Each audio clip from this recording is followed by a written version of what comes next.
कडप्पा आहे ना तो, आला फ्रीज आहे ना, फक्त तेवढंच जाऊ शकतो वरती कडप्पा असेल. आणि आपण मध्ये आहे ना किचनमध्ये सीट असतं ना, त्या सीटमध्ये गॅप ठेवलेली आणि फ्रीज आहे.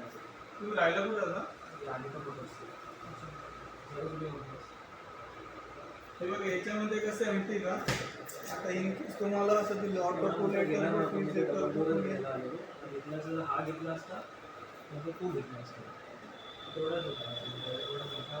ठीक आहे एकदा घेतलं तर इलेक्ट्रॉनिक्स मध्ये कसं आहे माहिती का, तुम्ही जेवढे पैसे टाकाल ना त्याच्यामध्ये तेवढे